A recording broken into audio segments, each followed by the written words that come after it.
I'm your average early 40s guy. Recently divorced on my own with my 3 kids living with me every second week. This week, the kids were at their mother's. I hated these weeks. The house seemed far too empty. To say I was suffering from empty nest syndrome would be an understatement. It was Monday, and what you would call a typical Monday. Work was frustrating. My crew and I were building a house, and we were in the framing stage. We had fallen behind, and nothing I could do motivated them. It was hot as hell. Usually I would have done shorter days, but we were so far behind I was doing all I could to catch up, including working until dark every night all by myself. I got home that night about 10:30, had a quick shower, a bite to eat, and crashed. About 3 or 3:30 I was awakened by what looked like a shadow in my bedroom doorway. Blacker than black, not transparent at all. I went to get up thinking someone was in the house.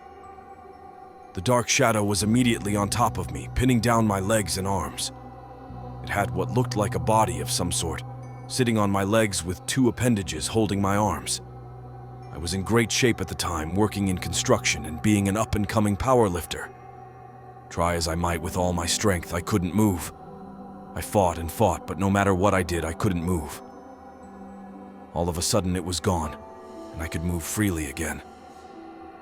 I sat up in bed shaking, wondering if that really happened or if it was just a terrible nightmare. I decided it was just a nightmare and wandered downstairs for a quick drink to calm my nerves. In about a half an hour, I was headed back up to bed.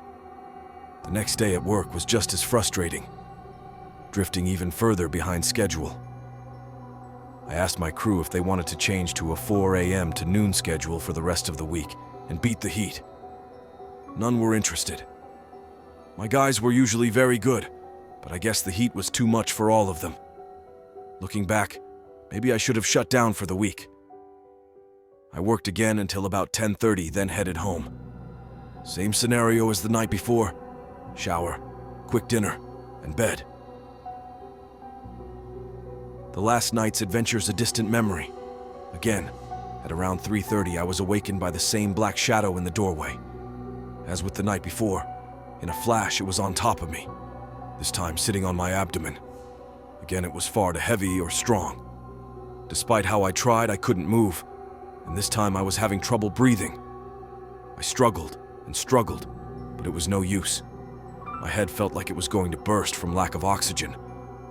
I started thinking that this was the end. I was just about to pass out and poof, it was gone. This time I got up and sat on the back deck, sipping multiple glasses of Crown Royal. Despite still thinking that it was a terrible nightmare, I couldn't control my shaking. There was no more sleep that night. There's no need for me to mention the next day at work. It was very much the same. This time I only worked until 9 p.m. I was starting to burn down, and I had another day in family court the next day. My ex after more money, again. I did the same nightly routine and was in bed by 10:30, although I had a rough time getting to sleep. I finally drifted off about 1 a.m. Again, about 3:30 in the morning, I was awakened by the shadow. It was instantly sitting on my chest, cutting off my ability to breathe. It leaned forward until its face was about 3 inches from mine, forcing me to look into its black, bottomless eyes. They were more like empty eye sockets. I could taste what I could only guess was its rancid breath on my tongue. In a low, rumbling voice, I heard it say, "You're mine." Again, I was just about to black out when it disappeared. There was absolutely no more sleep that night. I got dressed and went to an all-night diner where I sat sipping coffee and shaking. That day I was in court. It wasn't a good day. Her lawyer was particularly nasty. To put it simply, I walked in with all my payments up to date and walked out owing $10,000. Her lawyer convinced the judge the nights and weekends I was hanging with friends working on their cars or houses was actually cash work. The judge wouldn't listen to me and nailed me with the 10G. I did go after that judge, but that's another story. To say I was in a terrible mood when I left would be an understatement.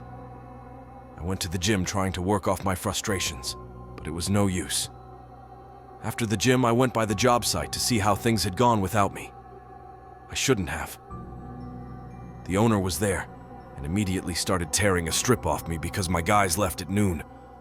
I couldn't blame his anger, so I just continued to apologize. I had no excuse.